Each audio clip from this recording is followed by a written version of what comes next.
పిత పుత్ర పవిత్రాత్మ నామమున ఆమేన్. క్రీస్తునాథుని యందు ప్రేమైనటువంటి క్రైస్తవ సహోదరి సహోదరులారా, ఈనాడు మనము సామాన్య కాలం 10వ ఆదివారంలోనికి ప్రవేశించాం.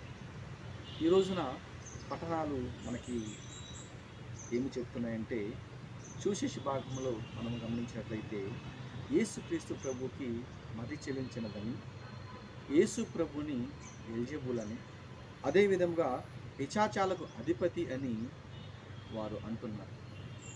దేవుడు చేసిన మేలును మర్చిపోయారు, అద్భుతాలు మర్చిపోయారు, ఆశ్చర్యక్రియలు మర్చిపోయారు. దేవుడు భగవంతుడు చేసినటువంటి ఎన్నో రకాల మేలులను మర్చిపోయి ఈ రకంగా యేసుక్రీస్తు గురించి వాళ్ళు వ్యతిరేకంగా చేస్తున్నారు.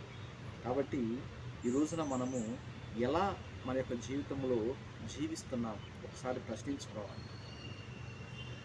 క్రైస్తవులుగా మనము నీతి న్యాయములు అంటిపెట్టుకొని జీవించాల్సిన మనము ఈ రోజున ఎలా జీవిస్తున్నామో మనం ఒకసారి ఆత్మ పరిశీలన చేసుకుందాం. మనము, మన కుటుంబము, మన సంఘం ఎలా ఉన్నది దేవుని పట్ల, గురువుల పట్ల, దైవ సేవకుల పట్ల ఎలా ఉన్నది అని మనము గ్రహించుకోవాల్సిన విషయం ఈ రోజున భగవంతుడు చెప్తున్నారు. ఒకరోజు ఒక యవనస్తుడు ప్రార్థన చేసుకుంటున్నాడు. మంచి భక్తిపరుడు. ప్రార్థన చేసుకుంటుంటే దైవ దర్శనం కలిగింది అతనికి. ఆ దైవ దర్శనంలో అతనికి ప్రభు ఏం చెప్పాడంటే, అయ్యా, నీవు పలానా గ్రామానికి వెళ్ళి అక్కడ ఒక దేవాలయం ఉంది, అక్కడ నా సువార్తను ప్రకటించు అని యేసుక్రీస్తు వారు అతనితో మాట్లాడారు. ఆ సమయంలో అతనికి చాలా ఆనందం వేసింది. తర్వాత ఉన్నపలంగా లేచి తన యొక్క వస్తువులను చదువుకొని ఆయన ఆ గ్రామానికి వెళ్ళాడు, దేవునికి సువార్తను ప్రకటించాలని.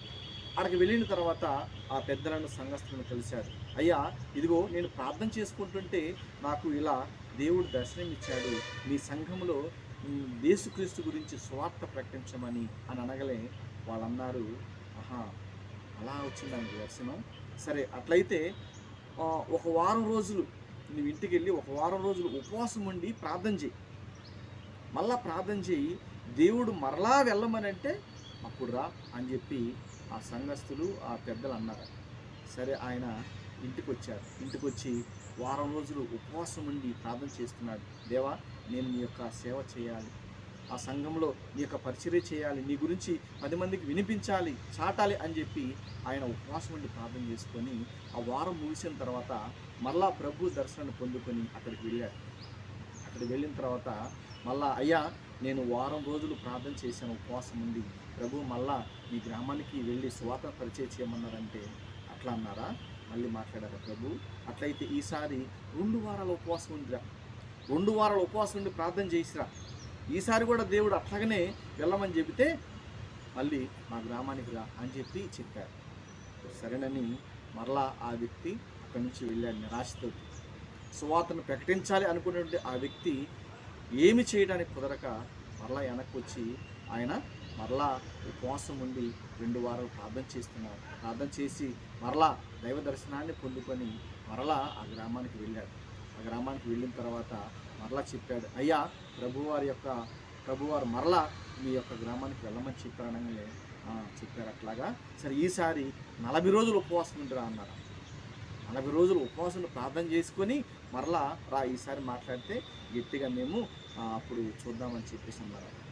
మళ్ళా ఆ వ్యక్తి నిరాశతోటి ఇంటికి వచ్చాడు. ఇంటికి వచ్చి భగవంతుడిని ప్రార్థన చేస్తున్నాడు, అయ్యా, ఏమిటి ప్రభువా ఇలా జరుగుతుంది, నేను వెళ్ళాలి, నీ యొక్క సువార్తను ప్రకటించాలి, అక్కడికి వెళ్ళాలి అనుకుంటుంటే వాళ్ళని రానియటలేదేంటి అని ప్రభుతో మాట్లాడుతుంటే ప్రభువారు అన్నారంట ఆయనతోటి, నేను గత 15 సంవత్సరాల నుంచి ఆ దేవాలయం కట్టినప్పటి నుంచి 15 సంవత్సరాల నుంచి నేను వారితో ఉండాలని అనుకుంటున్నాను, కానీ వాళ్ళు నన్నే రానిట్లా, ఇంక నిన్నే రానిస్తారు. యేసు ప్రభు అంటే ఆ గౌరవం లేదు, విశ్వాసం లేదు వాళ్ళకి, ఆ విధంగా వాడు జీవిస్తున్నారు. కాబట్టి వారు మారు మనసు కోసం ప్రార్థన చేయి, కార్యాలు జరుగుతాయి అని చెప్పి దేవుడు ఆ వ్యక్తికి సలహా ఇచ్చాడు. కాబట్టి ఈనాటి ప్రజలు అలా ఉన్నారు. దేవుడు ముఖ్యం కాదు, అక్కడ దేవుడు ముఖ్యం కాదు, దేవుని మాటలు ముఖ్యం కాదు, మావి నెరవేరాలి, మా పనులు నెరవేరాలి అనేటువంటి కాలంలో మనం ఈరోజు జీవిస్తున్నాం. మొదటి పట్టణంలో చూసినట్లయితే ఆదాము కూడా మొత్తం 6 రోజులు సుందరంగా ఈ యొక్క ప్రకృతిని అంతా కూడా సిద్ధం చేసి, ఆదామా నీవు సంతోషంగా ఆనందంగా జీవించు అని ఆ తోటలోకి, ఏదైనా తోటలోకి భగవంతుడు పంపించినప్పుడు ఆయన ఏం చేశాడు? తినవద్దన్నటువంటి పండు తిని ఆయన దేవునికి వ్యతిరేకంగా పాపం చేశాడు. ఆ పాము మాటల్లో పడి, ఇదిగో ఇదంతా నీదే అయిపోతుంది, ఇదంతా నీకు తెలివితేటలు వస్తాయి అన్ని చెప్పినప్పుడు గర్వంతో ఉబ్బిపోయి అతను పాపం చేశాడు. దేవుడు ఆ సాయంకాల సమయంలో అట్లా ఆ ఏదైనా తోటలోకి వచ్చి తన యొక్క ఊపిరి పోసినటువంటి, తన రూపంలో ఉన్నటువంటి, తన పోలికలో ఉన్నటువంటి ఆదామును చూసి, ఆదామా, ఓ ఆదామా నా ప్రేమనందన, చక్కనైన కుమారా నీవెక్కడుంటేవో ఆదామా, ఓ ఆదామా నా ప్రేమనందన, ఆదామా నా బిడ్డ, అయ్యా ఎక్కడున్నావు అని దేవుడు పిలుస్తుంటే అతనేం చేశాడు? చిట్టు చాటును దాక్కొనుండి, అయ్యా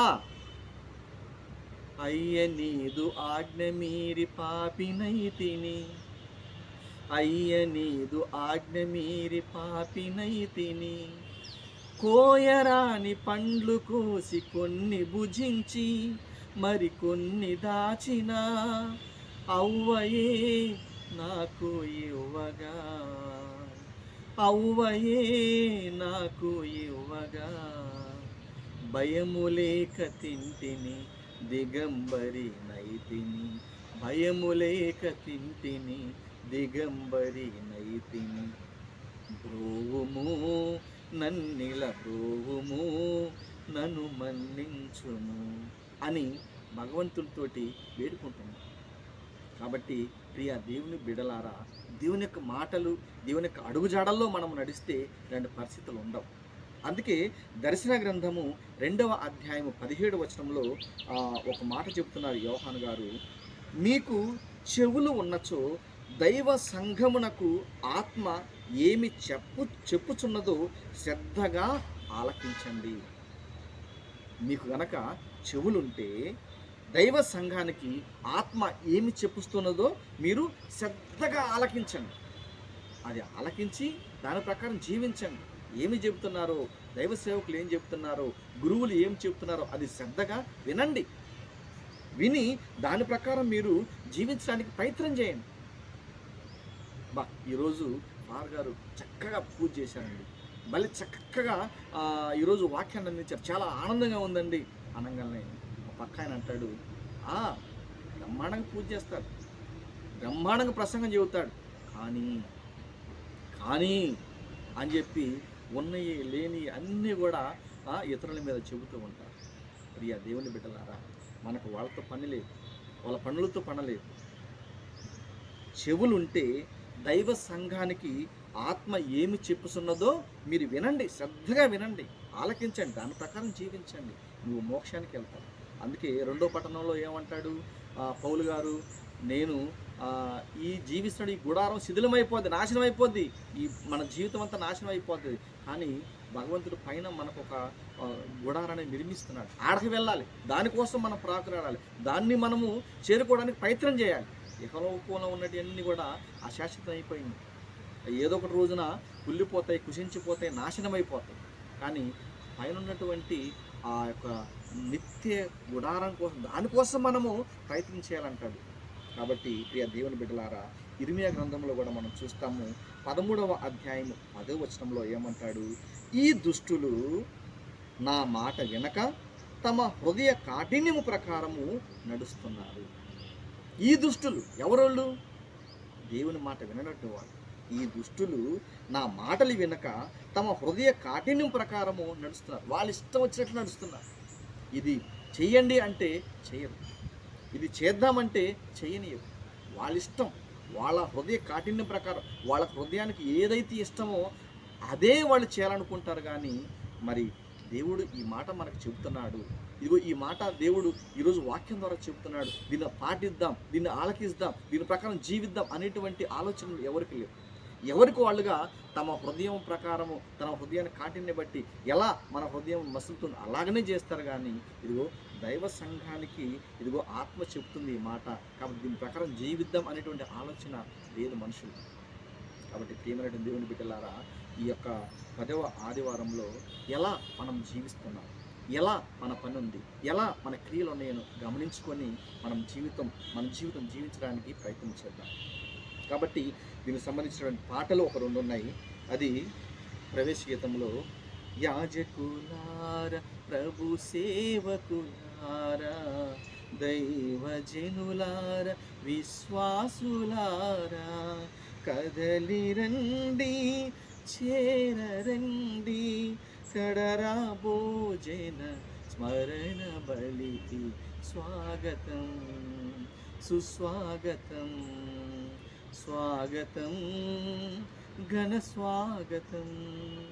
చరణంలో, ఆదామౌవల పాపహరణ యాగమిది ఆదిమ బలులను ఏకము చేయు బలి ఇది జీవిత దేవునికి అర్పిత బలి ఇది జీవిత దేవునికి అర్పిత బలి ఇది శ్రీ సభ జనులకు వర పూజ ఇది రండి రండి బలి పూజలు పాల్గొనరా రండి రండి రండి ముదమార దేవుని స్తుతించుడి స్వాగతం సుస్వాగతం స్వాగతం ఘన స్వాగతం.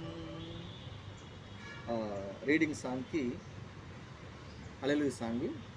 నీ నామం నీ వాక్యం జీవమున్నది దేవా నీ మాట నీ వాక్కు చైతన్యమైనది దేవా ఆలింతును ఆచరింతును స్వస్థపరచుము సువార్తతో నింపుము నీ ఆత్మతో కరుణించుము నీ ప్రేమతో హల్లెలూయా హల్లెలూయా హల్లెలూయా హల్లెలూయా హల్లెలూయా హల్లెలూయా హల్లెలూయా. తల్లి సోదరులు నిన్ను చూడరాగా దైవ వాక్కును పాటించువారే నా వారన్నావు చిన్నారులందరినీ చేరదీసి పరివర్తనను మాకు నేర్పితివి నింపుము నీ వాక్కుతో మన్నించుము నీ ప్రేమతో హల్లెలూయా హల్లెలూయా హల్లెలూయా హల్లెలూయా హల్లెలూయా హల్లెలూయా హల్లెలూయా. ఈ పాటలు ఉన్నాయి, ఇంకా కొన్ని పాటలు ఉన్నాయి. కాబట్టి ప్రియ సంఘస్థులారా గమనించండి, దైవ బిడ్డలారా, ఈ యొక్క వాక్యము మీకు నచ్చితే ఇతరులకు షేర్ చేయండి. మా యొక్క ఉపదేశులు చాలామంది ఉన్నారు, అవసరమైతే దీన్ని తెలియపరవచ్చు. అదేవిధంగా పాటలు కూడా అనుకూలంగా ఉన్నాయి, పాడుకోవచ్చు. ఇంకా మీకు తెలిసిన పాటలు చాలా ఉన్నాయి కాబట్టి పాడుకోవచ్చు. కాబట్టి ఈ యొక్క సమయంలో ఒక్కసారి గమనించి ఈ యొక్క ఛానల్ని సబ్స్క్రైబ్ చేసుకొని ఈ యొక్క వాక్య భాగాన్ని విని 10 మందికి షేర్ చేసి నన్ను కూడా ప్రోత్సహించాలని మీ అందరికి హృదయపూర్వకంగా తెలియజేస్తున్నాను.